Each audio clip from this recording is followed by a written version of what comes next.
साथियों नमस्कार। मैं गिरीश बिलोरे आपकी सेवा में यूट्यूब पर हाजिर हूँ अपने साथ स्वामी अनंत बोध की आवाज़ लेकर। स्वामी अनंत बोध एक ब्लॉगर हैं।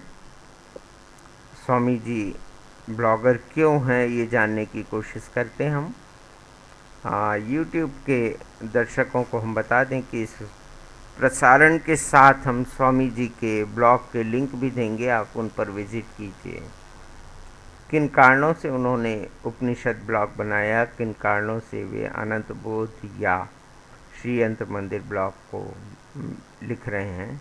स्वामी जी नमो नारायण। नमो नारायण गिरीश जी, कैसे हैं? बिल्कुल ठीक हूँ स्वामी जी। और बस एक कौतूहल था कि किन कारणों से आप ब्लॉग पर पधार गए हैं, ब्लॉग आपको लिखने की इच्छा हुई है, आप इसके लिए क्यों संकल्पित हैं। देखिए, हमारे शास्त्रों का जो मूल है जी। वो उपनिषद है। जी। वयम और उपनिषदों के बारे में बहुत कम जानकारी लोगों को मिल पाई है अभी तक। जी। तो मेरा ये अध्यात्म से रिलेटेड उपनिषद जितने भी हैं सब अध्यात्म से रिलेटेड हैं। इनमें कोई तो इसीलिए अध्यात्म आम आदमी तक पहुँचे, उसी के लिए मैंने ये प्रयास कर रहा हूँ मैं उपनिषदों के माध्यम से और श्री यंत्र के द्वारा। श्री यंत्र जो है ये ऊर्जा का भंडार होता है जी। और वो सकारात्मक ऊर्जा आम आदमी तक पहुंचाता है। जी। ब्रह्मांडीय ऊर्जा को ऑब्जर्व करके जो हमारी सकारात्मक ऊर्जा है वो आम आदमी तक पहुंचती है। उसके लिए श्री यंत्र मंदिर और इसके बारे में मैं लिख रहा हूँ अभी। उपनिषद और श्री यंत्र मंदिर और मैंने अपनी गुरु परंपरा के बारे में कुछ लिखा है ताकि लोग परंपरा से, साधु समाज से, दस नाम परंपरा से वाकिफ हो सकें।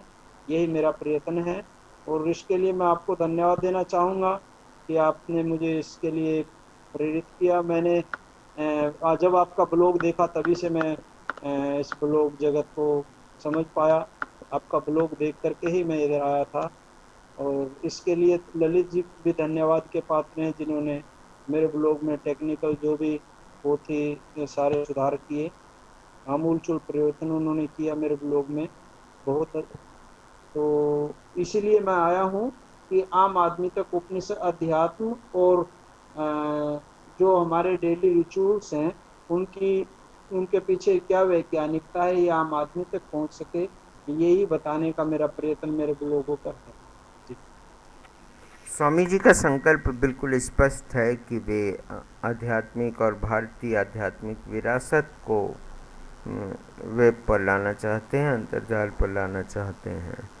और उसका आधार भी यही है कि सभी को सब कुछ सही तरीके से मालूम हो। स्वामी जी मैं आपसे ये प्रश्न तो करना नहीं चाह रहा था, लेकिन मजबूरी है। हमारे श्रोताओं में भी कौतूहल होगा कि आप का जो बाल्यकाल है वो कहाँ बीता और आपने क्या क्वालिफिकेशन गेन किया है। हेलो। गिरीश जी, मेरा बाल्यकाल हरियाणा में की माटी में मैं पला बड़ा जी। और हरियाणा में कुरुक्षेत्र से मैंने अपना सारा अध्ययन किया है। जी। उसके बाद फिर मैं बनारस में मैंने आचार्य दर्शन से आचार्य किया और पीएचडी का मेरा शोध वर्क हुआ है जी। भारतीय दर्शन में ज्ञान मीमांसा को लेकर के। तो यही मेरा। और उसके बाद गुरु परंपरा में मैंने उपनिषद पढ़े हैं, प्रस्थानत्रय पढ़ी है, ये जी। सब गुरु परंपरा में मैं पढ़ा हूँ। जी। गुरु परंपरा का हमारी गोविंद मठ की जो परंपरा है वो सैकड़ों साल पुरानी है, भगवान शंकराचार्य से लेकर के से शुरू हुई है जी। और बहुत अद्भुत परंपरा है गोविंद मठ परंपरा। इसमें अनेक संत हुए हैं, चिद घनानंद जी जैसे जिन्होंने बहुत अद्भुत ग्रंथ लिखे हैं। श्रीमद स्वामी जयेंद्र पुरी जी भारतवर्ष के सबसे पहले आचार्य महामंडलेश्वर हुए जो सभी अखाड़ों के आचार्य थे। तो जी। मुझे गौरव है मेरी परंपरा के ऊपर और एक ऐसी विशुद्धतम परंपरा जो सैकड़ों सालों से आज सतत अनवरत चली आ रही है। जी। उस परंपरा में मैं अभी हूँ जी। और मेरा ज़्यादा से ज़्यादा यही प्रयत्न है कि उस परंपरा के बारे में लोग जाने। एक स्वस्थ परंपरा है, एक अद्भुत परंपरा है, जहाँ पठन और पाठन और अध्ययन और अध्यापन और यजन याजन जो संस्कृति के उद्घोष, हमारी संस्कृति का उद्घोष है, स्वयं राष्ट्रीय जागरियामा पुरोहिता, उसको सार्थक करती हुई हमारी परंपरा, उस परंपरा के बारे में मैं आजकल अपने ब्लॉग पे भी लिख रहा हूँ।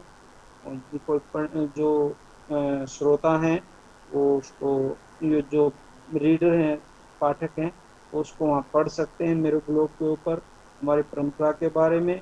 उपनिषदों को मैंने ईशावास्य उपनिषद कंप्लीट हो चुका है, कठोपनिषद के भी 24वें मंत्र तक पहुँच गए हैं।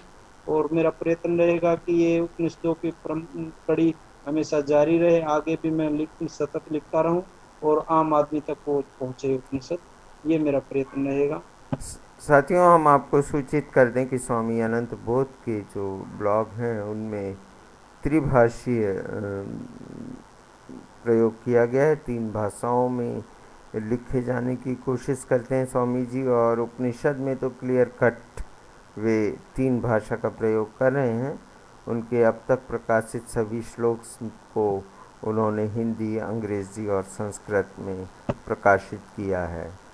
हमारे पास वक्त की कमी है और YouTube में हम काफ़ी सारा नहीं डाल सकते, लेकिन ये तय है कि स्वामी जी से हम जब भी बात करेंगे तो आपके लिए उस बातचीत को शेयर अवश्य करेंगे।